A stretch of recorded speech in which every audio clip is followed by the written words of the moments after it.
Welcome to the Minnesota Music Summit. If you just stumbled into room 70 here at McNally Smith, that's what's happening, the Minnesota Music Summit, the 6th annual. We're finishing up our 3 days of workshops, panels, parties, performances, and today we have a lot of exciting stuff happened. How many of you were in for the Stephen Merritt talk earlier? Yeah, that was really interesting. So right now we are going to shift gears from the creative process into the more, we might touch on the creative as well, but we're going to talk a little bit more about sort of the professional aspects of being a musician and some of the things maybe that you could, some pitfalls that are maybe common that maybe you could avoid.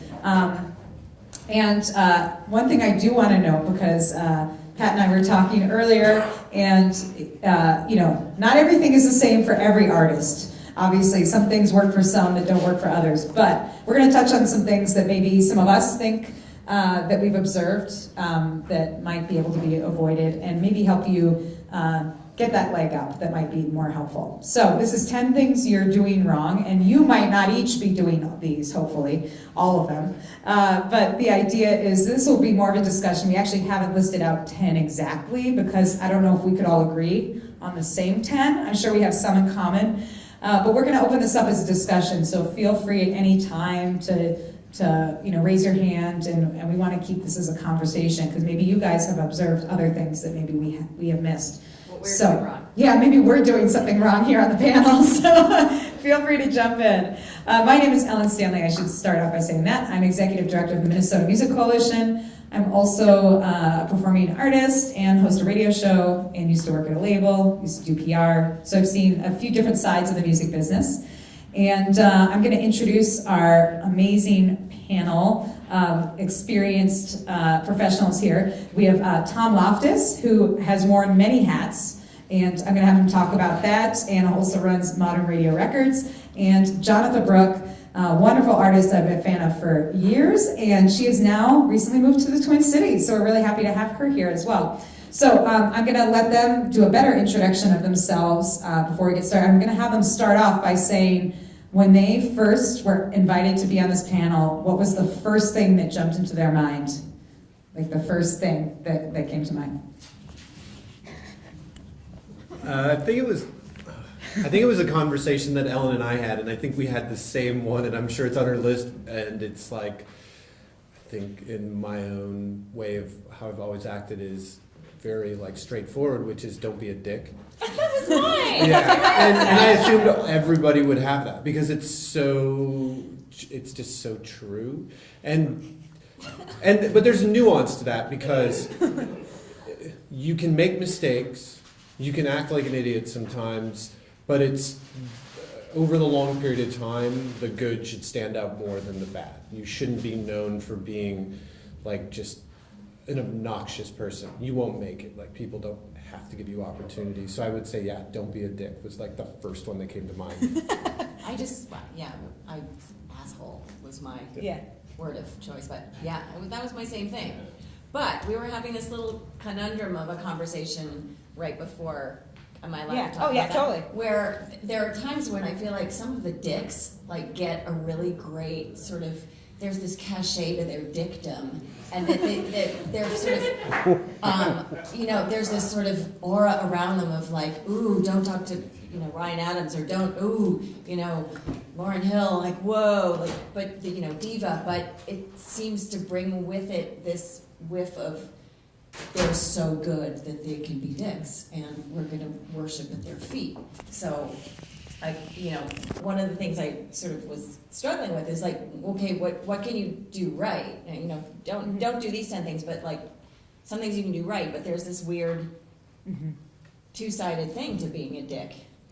Yeah, and I think this is a great place to start because obviously we can break down what being a dick or an asshole or whatever bad word you want to use is and how that actually manifests itself. But I think what you said is interesting, Jonatha, because although there sometimes is this mystique, especially for like rock and roll, that it's like cool to be like rude to people or not show up on time or all these things. I will say that not all of them started off doing that. Sometimes that happens after you're a big star and you feel like, oh, I can do whatever I want. I think it's not going to make your life easier if you start off that way. So regardless of what happens down the road, and I'll give you actually 2 examples of 2 famous artists, so I won't mention who their names are, and they're not in this room, don't worry, and they're not at this conference, but I host a women's folk and acoustic radio show on KFAI, great community radio station here in town, thank you, and I'm a volunteer DJ. I've been hosting the show about 15 years. I love doing it. I volunteer my time.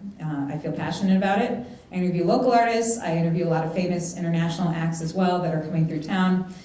And I have 2 examples of 2 famous people and how they acted very differently and how it affected me as a DJ. And although I'm at a small community radio station, I'm also the only one hosting this kind of show in the Twin Cities. There's not even a designated folk show other than my own, let alone a women's music show. So for these 2 artists, I am their demographic. So if you are playing in this area, you can definitely find out about the show, but my listenership would be very interested in both of these 2 big artists. So one of them I interviewed, and I set up it was going to be an in-person interview. I was going to record it at the venue. At a time, I talked with their manager, and I was really excited. This is like one of my heroes. And he was like very clear. He's like, okay, she has like, I can't remember, 15 minutes or 10 minutes. You can sit down with her, and that's it. And I was like, okay, I'll be respectful of that. And I showed up on time, and we had this great conversation. And this is an artist who the mystique is, oh, she's a bitch, which that's a discussion for another time, how often women get called that. That's probably happening in the auditorium for the Women in Music Industry panel.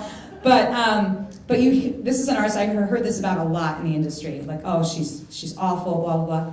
She was the most delightful person I'd ever met.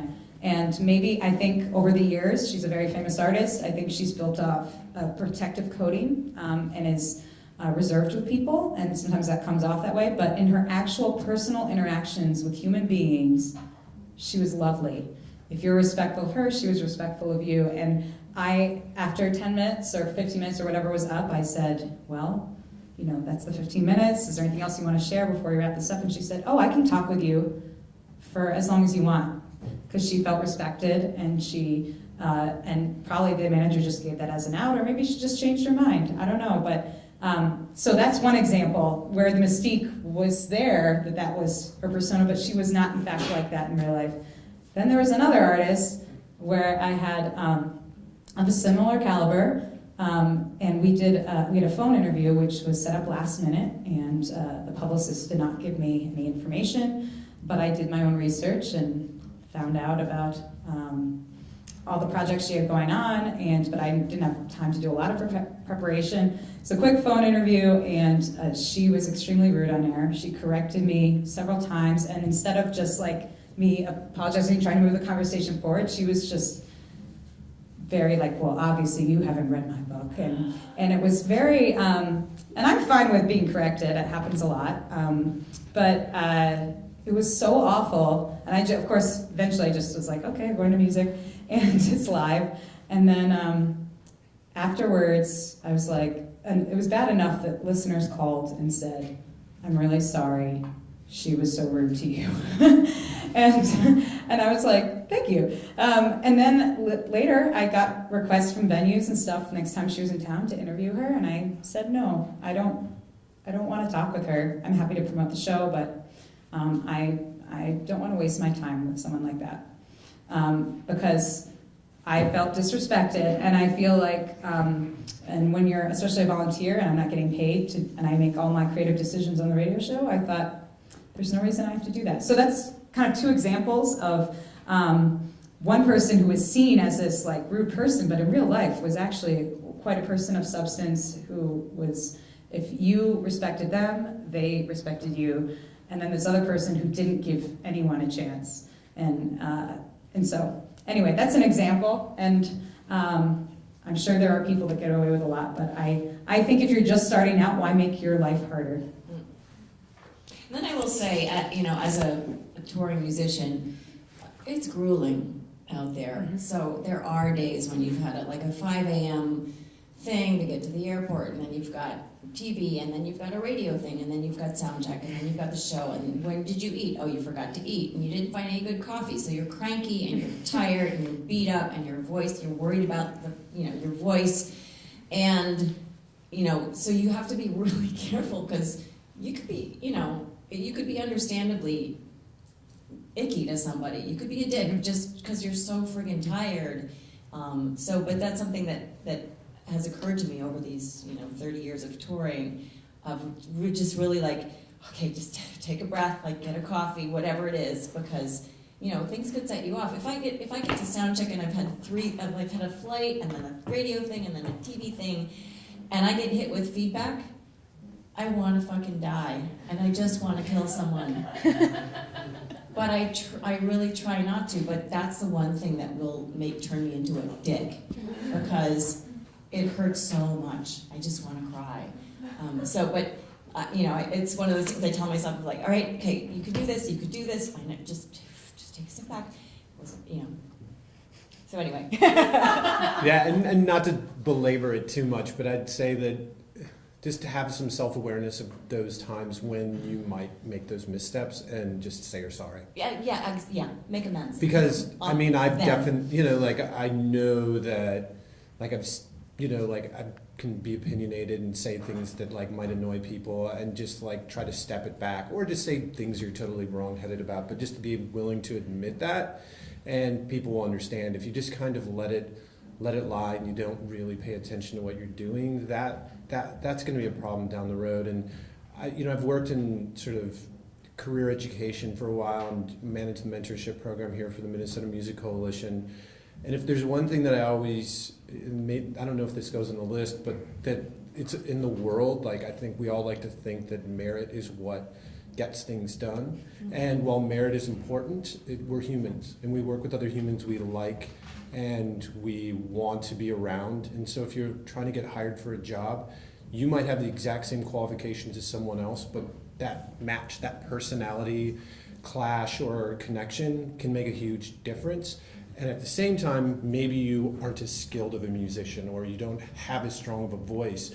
But if you're a good person, there might be someone who's super, super talented that no one wants to work with because they're a dick. And people have that choice. Mm-hmm. It's not just about merit. There is no perfect, thing you can do to have success. So yeah, being good to people and understand we're humans living in a world of humans interacting with each other is a big thing to keep in the back of your mind when you're interacting.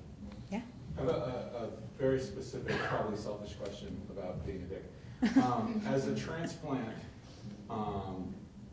I probably spent 3 years being perceived as being a dick when I was just from Philly. And how do you unspool that for people from Minnesota? There's another Philly guy back there, and he knows what you're talking about. And I'm an East Coast gal myself, so how do you spin that? Doc, do you have an answer to that question? Just because Philly? Why were you perceived as a dick? Just because you're from Philly? Well, growing up in Philly, I guess maybe particularly West Philly, I don't know. Everybody's just blunt, and they say exactly what they feel, exactly when they feel it at that moment. It's like Boston. And people in Minnesota don't do that here. They say how they feel to somebody else, who says it to somebody else, who then tells you how they feel. I appreciate that sentiment, and Thank you for the warning. but I will say that I think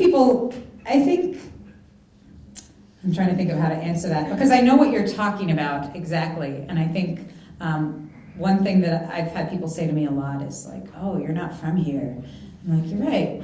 But if you are just friendly back and correct yourself, because not correct yourself like you did anything wrong, but clarify, because really it comes down to communication, which would actually be my second one, is learning how to communicate with people effectively. They're nodding. That's good. Maybe we all have the same exact 10. No, it comes down to communication. So, if you can tell that people think you're being rude, all you have to do is clarify and be like, oh, I'm sorry, I didn't, I was just being direct, but I didn't mean to come off as rude, it's okay to be direct in that way too, because if that's one bonus to being direct, is that then you can really clarify, like, what am I actually intending to convey to you, as opposed to just like, oh, they're put off by my manner. But a manner can be corrected if it's put in context. Again, not that you're doing anything wrong, because you're right, there is a cultural difference, and that is real. Can I say just Yeah. one thing? Yeah. So I think it's like people like being spoken to directly. Maybe from here, we can't give that back to you. Like, and that's the, you'll say something and I'll appreciate your directness, or in general, people do. But, oh God, I can't be that direct with you, so I don't know what to say, so I'll talk to somebody, so it might not be that you're like you're being perceived as a dick. It's just, it's a hard way for other people here to communicate back to you. If that makes sense. Once in a while, I'll just say, I'm just gonna say this, I'm from Boston, so I hope that's cool. Yeah, exactly. So And it gives you an say what I out, mean. yeah. Yeah. And, as we all know, it's duck, duck, gray duck. Kidding. I mean, there's Fighting. it's, I think, like, reasonable people can disagree. I think we have problems with that in the country and the world. I mean, that's why we have wars. People disagree on terms and how to interact with each other, and just sort of take it with a grain of salt. And then we all got a lot of, like, things going on in our head, and that, like, where we're from influences that. And think long term, like, with people. Don't think of one interaction as, like, totally damning. Think of it as, like, okay, how has this person generally been over a long period of time? And I think, it's like one of those human things that you just have to feel out for yourself. Is this, like, a good fit?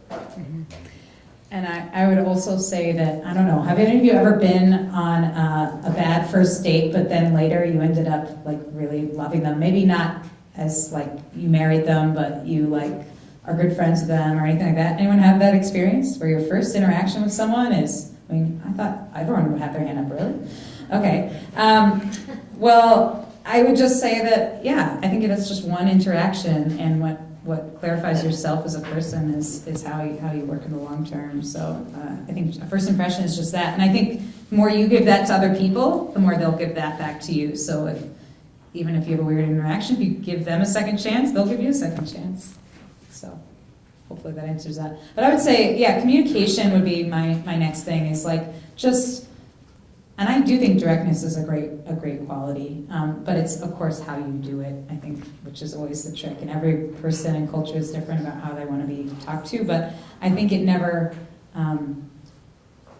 hurts to be clear about what you want and who you are and what you do. Yeah, and I think especially I'll speak for myself as a woman, there is that weird fine line of, like, oh, she's really bossy, or she's really bitchy, or whatever, and I resent that sometimes, because I'm just clear.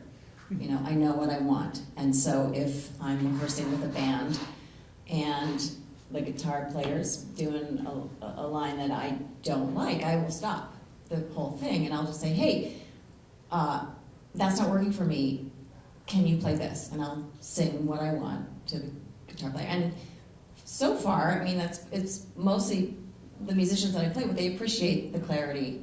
And I'm not being a dick, I'm just saying, hey, that's not working for me with this song that I wrote I'm going to be performing, has my name on it. So can you play this? And we all get along that way. But I think sometimes it's harder being a girl to sort of realize that, wait a minute, this is my thing, this is my voice, so, like, I'm gonna get what I want from this situation. And there's nothing wrong with that. That's not being a dick or being a bitch. Yeah, go ahead. I was going to take it even another direction, that I think in all of the other panels that I've attended so far, the communication being an issue has been discussed. And earlier this morning there was one around syncing in movies, where they just weren't hearing, they couldn't connect, or they weren't hearing back from people that they were looking to get in touch with around their music for a film. And I find it, and having worked with musicians, for years, that there's a lot of the traits that make focusing and writing really great music sometimes do not also match well with the trait of being responsive and being focused. And that's okay. This is like, I worked here with someone who's a psychologist, that's like common. And so know that as yourself as a musician, to find time to do those little things like making sure that you're responding to emails, making to-do lists, finding a way to organize things that make sense for you and works for you,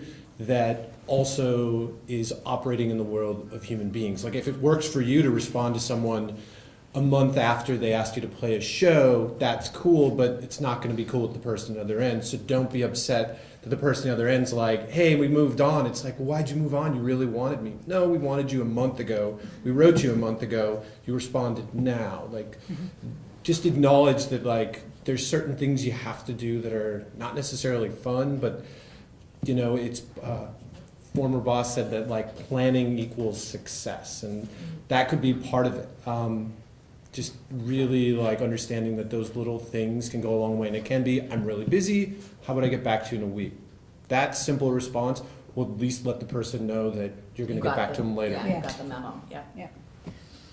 And it gives them an opportunity to say, actually, I actually am like, we need more, I don't know, publishing our brochure for the season for this theater now, so we need to know now, or otherwise we have to move on, I think going along with that, what you said about communicating as humans, I think part of that communication too is appreciation. I think that is something that's a positive thing, and really goes a long way. And I know we're all busy, so sometimes just getting back to the booking emails is hard enough. But if you can carve out that time to even just thank someone. I mean, it could be just in person, like after a show, you thank the sound guy, you thank whatever, the people who organize the show, the artist you opened for, if you were lucky enough to open for one of your heroes, like thank them for having you. And also, of course, if you have the time and can carve out that time to actually like follow up with an email, or the best, a handwritten note. I know. Who does that anymore? Does anyone even know where to get stamps? See? You! That's awesome. Thank you cards. Thank you cards. They're amazing. And because they're so rare these days, they mean even more than they used to. I mean, yeah, it's not expected, but that's what makes it so wonderful, I think. Also not expensive. Absolutely. Yeah. Yeah. And I have a whole box of treasure of handwritten things that people have sent me over the years. It does. It makes a huge impression, and it's a lasting gift. Postcards have less space to fill up, and the stamps are slightly cheaper. So if you're really, really thrifty, and you can do, and there's all sorts of different like postcards you can pick up like at a gas station if you're traveling that are kind of fun. Free and at the unique. hotel. Free at the hotel. Like, I mean, I did a project with a group of friends where you cut up 4 by 6 inch pieces of paper. Any piece of paper that has a blank space where you can write things in, use it. Be creative, but. Those little gestures do go a long way.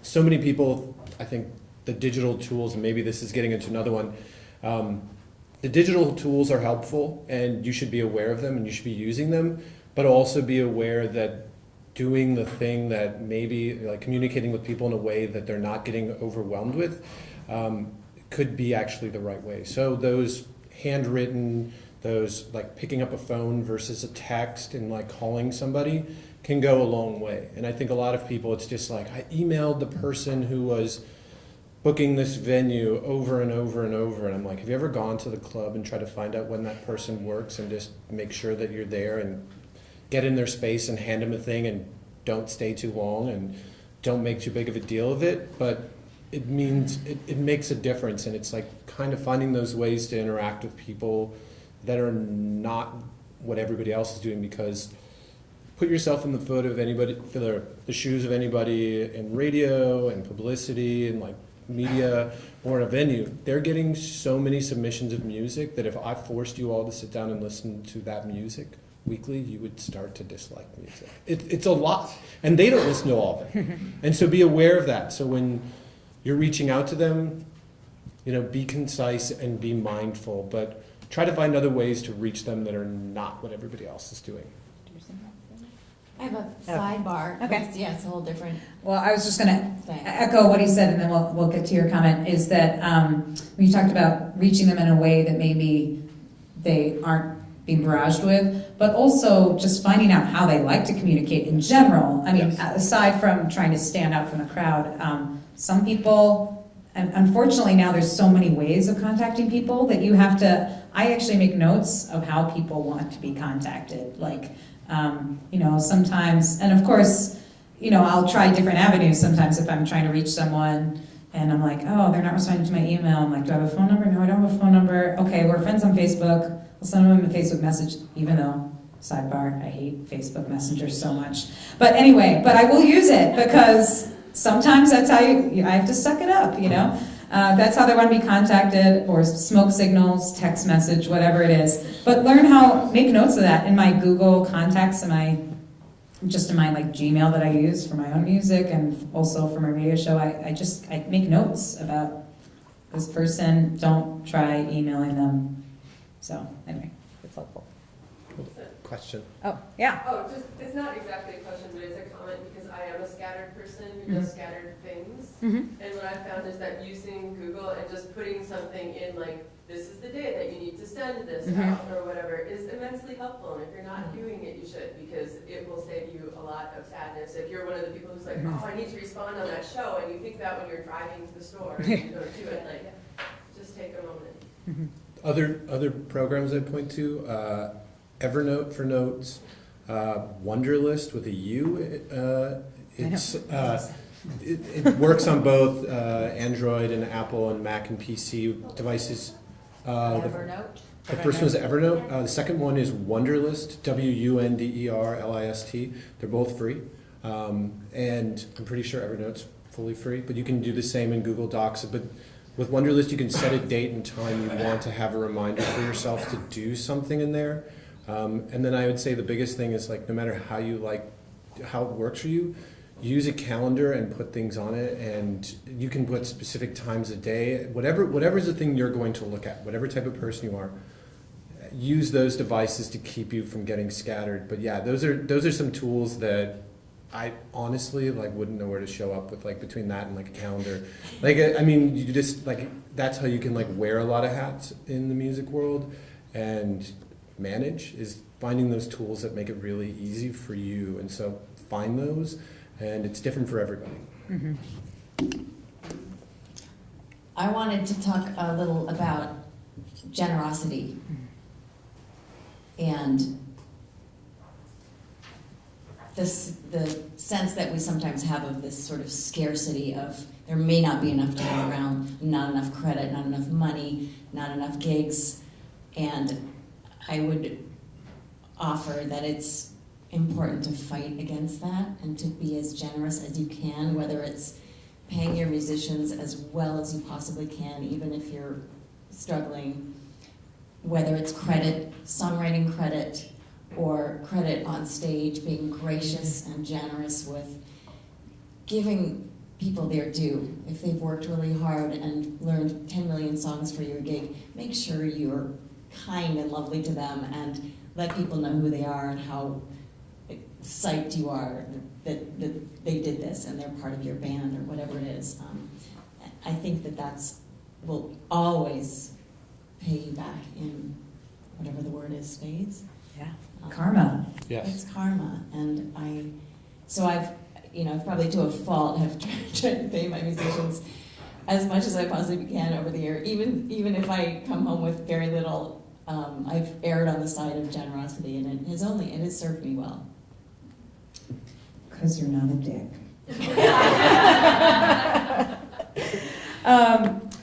One thing that Tom was touching on earlier was and we were talking about communication and how to contact different people and learning, again, the preferred method, but also understanding, for instance, when he was talking about not being able to listen to all the music that, say, a radio DJ or music director might get, or a label person, or whoever that person, booking person, might be, is understanding what people's jobs are. I think, and I don't know if this falls into the category of research or just getting to know people, because some of it is, as you talk to them, really get to know them, but the other piece is, so you can do stuff on the front end, thank goodness for the internet. You can actually find out, what is their job? And I actually don't know what a music director does. Ask someone, if you're asking them for something, it might be good to make sure you're actually asking the right person. Or if you know you're not really, but it's the one person you know, just say, I know this isn't your job, but could you point me in the right direction? It's being respectful of who they are and what they do, because a lot of people actually want to help you. The hard part is sometimes you're asking the wrong person, or you do it in a way that makes them feel uncomfortable. So understanding what people's jobs are, I think, makes you better at that communication piece. So you were scribbling a lot, Jonatha. Were you just taking notes on what we were saying, and did you have other things you wanted to talk about? Well, I wrote down scarcity and generosity and confidence and all that stuff, but we sort of went into that.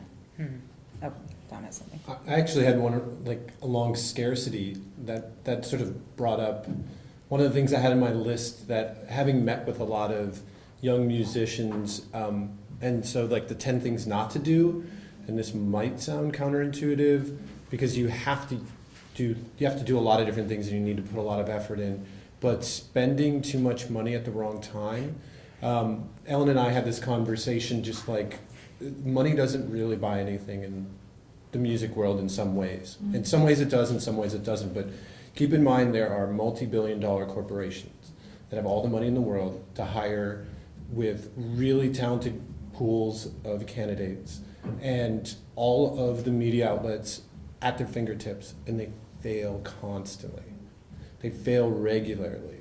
And that's because people don't care how much money was spent on a thing when they're listening to it. And so keep that in mind, that spending money isn't going to be the solution. So if it's your first recording, and if you're going to put 10 or 20,000 into it, and that's going to be a huge burden on you personally, and you're like, but this is so important and I need to get it out, that could potentially hinder you from making music later on, and put something on that music financially that may be challenging for you. It's like you're treating this music in a way that it's not your music, it's not your voice, it's not your craft. You're treating it as, I need to make back this $10,000 to $20,000, when you probably shouldn't have spent that in the first place. So when you're spending money, be smart about it, know what you have and what you can reasonably spend, and ideally find ways of doing it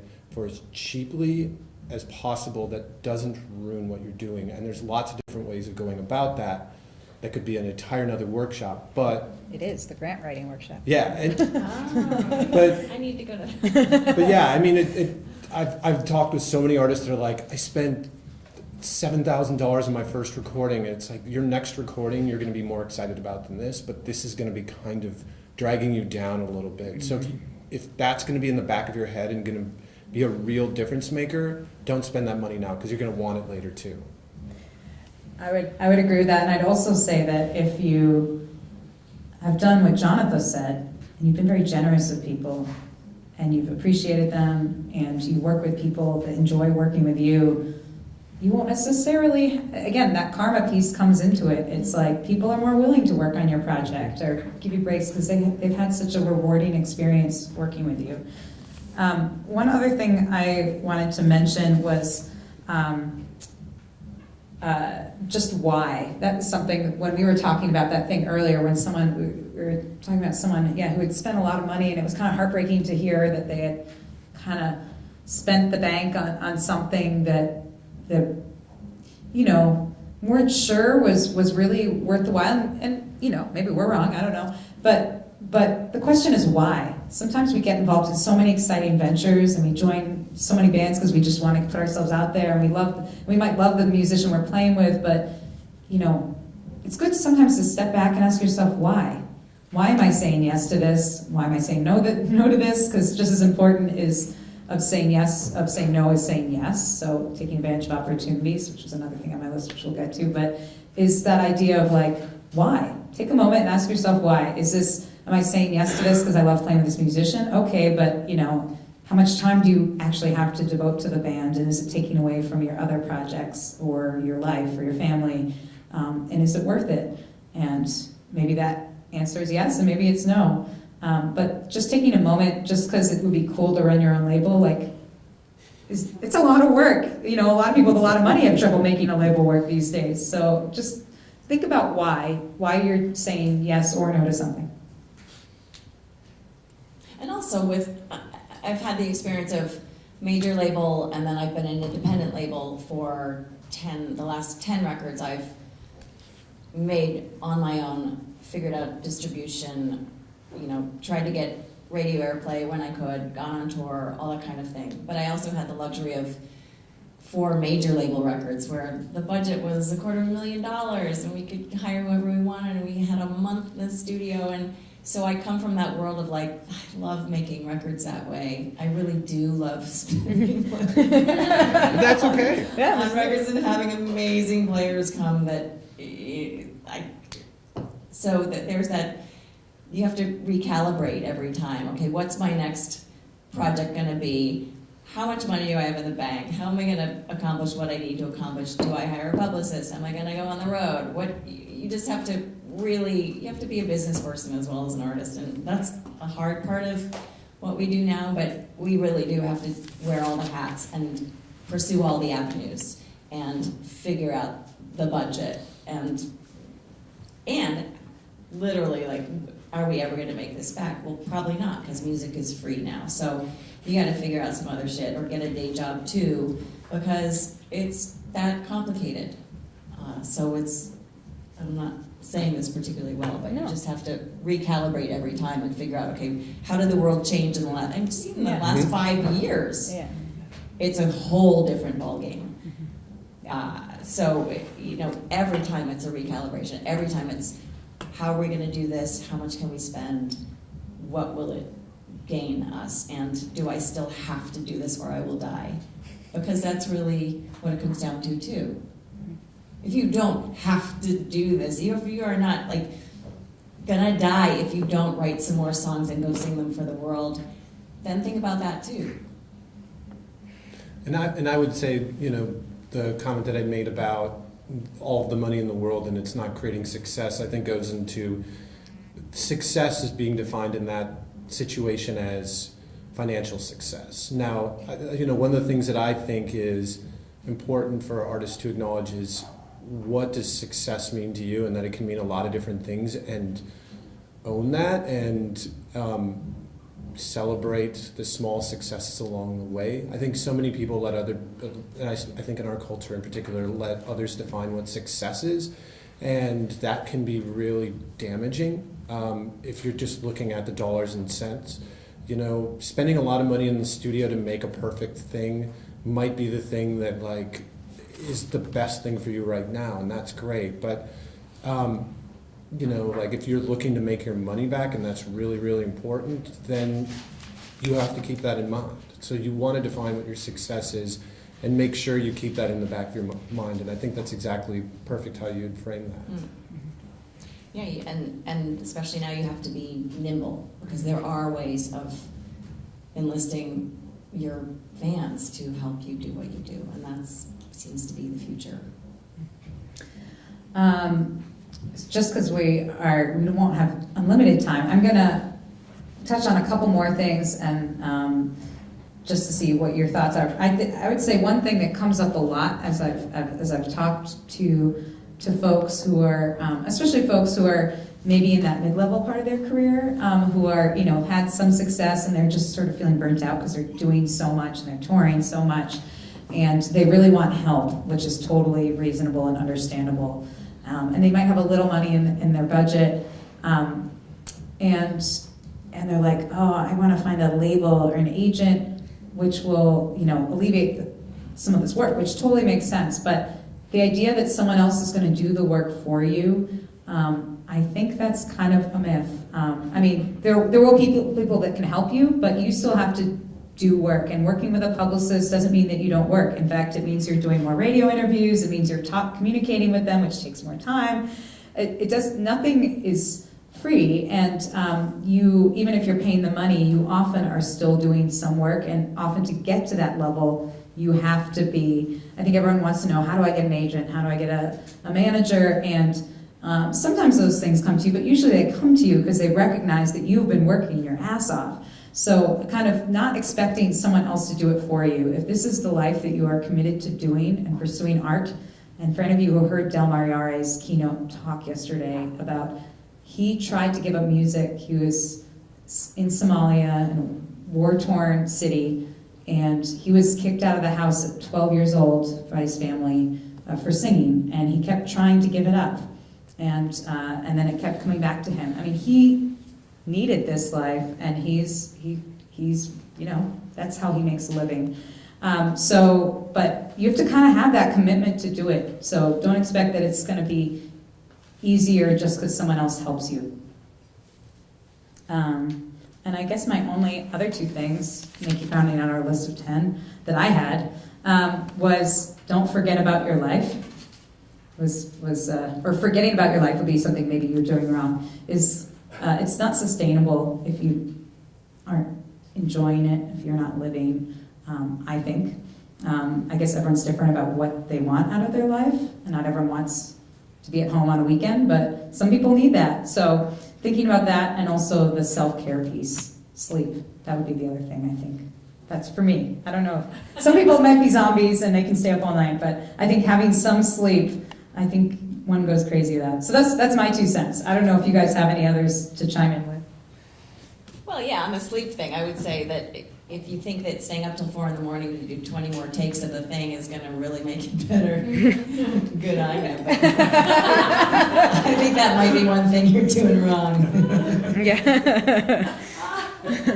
I think the other thing that I bump into mostly with younger musicians, and maybe even to some level older musicians, is getting worried about a level of perfectionism to the point of where it really gets you sort of afraid of putting stuff out there. I've met a lot of musicians that have made music for years, and they've recorded their own music for years, and they won't put it out there. And in some cases, they're afraid that someone's going to steal it.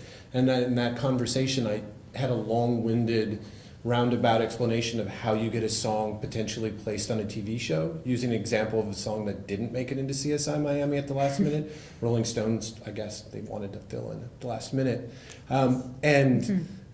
It's like all of that work went into getting everything cleared for someone to make money barely using this song. Like putting a song out there, there isn't really like a huge benefit to someone for stealing that, and to use that more often than not, especially in this day and age of like content being crazy. I mean, if you have Spotify on your phone right now, you have like access to like way too much music that you couldn't get through ever.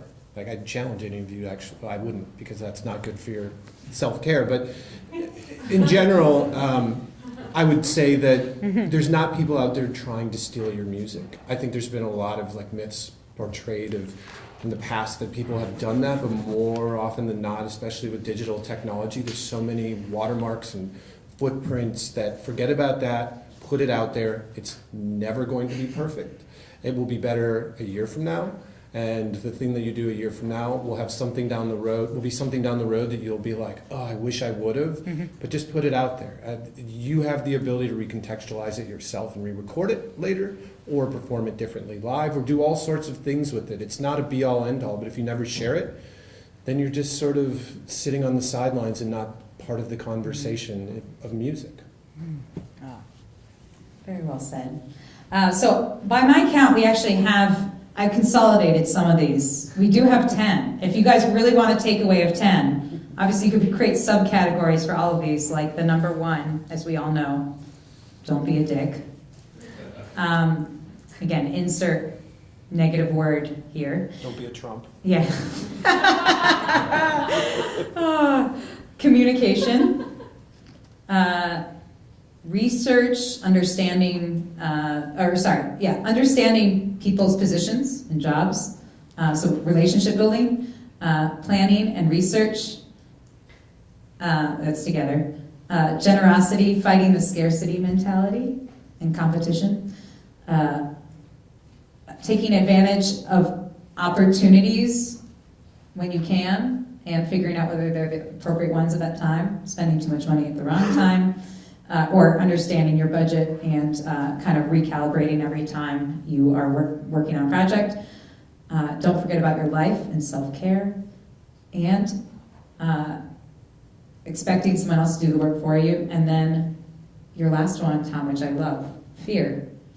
That's real. And I think right now in this day and age, there's a lot of us feel a lot of anxiety about a lot of different things happening. But I think the point of this conference at the Minnesota Music Summit is to re-energize ourselves and to make connections with other humans, and to realize that we're not alone and we can help each other. And I think that's the best way of fighting fear. That's my personal opinion. But does anyone else have anything to add on the panel? We're going to have to wrap things up, but I want to talk to you guys all about this afterwards, because I'm sure you all have more thoughts and questions. Back to the list. Anyone else? Uh-oh. Silence is either good or bad. You never know. Well, thank you for being part of this panel. I want to thank Jonatha Brooke, Loftus,